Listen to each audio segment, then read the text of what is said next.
Ngeri, Gunung Ruang di Sulut erupsi. Sejarah mencatat pernah sebabkan tsunami parah tahun 1800-an.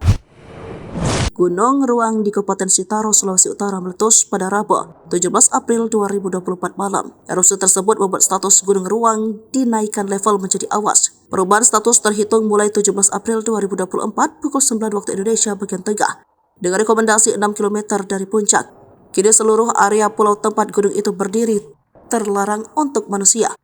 Masyarakat yang tinggal di area pantai barat Pulau Tagulandang juga telah dievakuasi untuk menghindari ancaman tsunami akibat letusan gunung.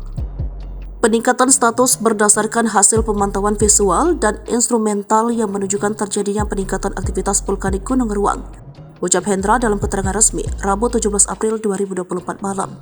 Saat ini kekuatan erupsi Gunung Ruang semakin besar dan sudah mengeluarkan awan panas lebih kurang 1,7 km. Hendra menjelaskan keputusan menaikkan status itu diambil untuk mengantisipasi terjadi tsunami akibat awan panas besar ke laut. Hendra menjelaskan erupsi Gunung Ruang pada tanggal 17 April 2024 terjadi pertama kali pukul 1:08 waktu Indonesia bagian tengah. Dengan ketinggian kolom erupsi diperkirakan mencapai 2.500 meter disertai suara gemuruh serta dentuman. Kemudian pukul 5:05 dengan ketinggian kolom erupsi diperkirakan 1.800 meter dari puncak. Pukul 6 terjadi erupsi dengan ketinggian mencapai 2.500 meter dari puncak.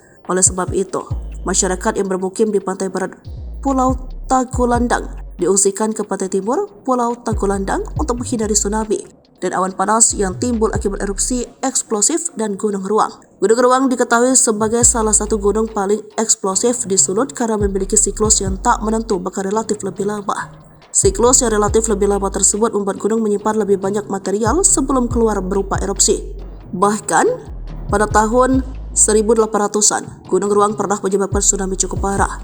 Hal ini diungkapkan oleh vulkanologis dan subkoordinator mitigasi gunung api wilayah timur Indonesia, Pusat Vulkanologi dan Mitigasi Bencana Geologi, Devi Kamil Syahbana. Dulu daerah Tagulandang yang paling terdampak karena banyak yang meninggal di sana, terang Devi Minggu 17 April 2022. Namun Devi meminta masyarakat tidak perlu khawatir karena untuk tahun ini, kemungkinan Gunung Ruang menyebabkan tsunami sangat kecil. Pasalnya letusan Gunung Ruang yang cukup besar pada 25 September 2002 tidak sampai menyebabkan tsunami.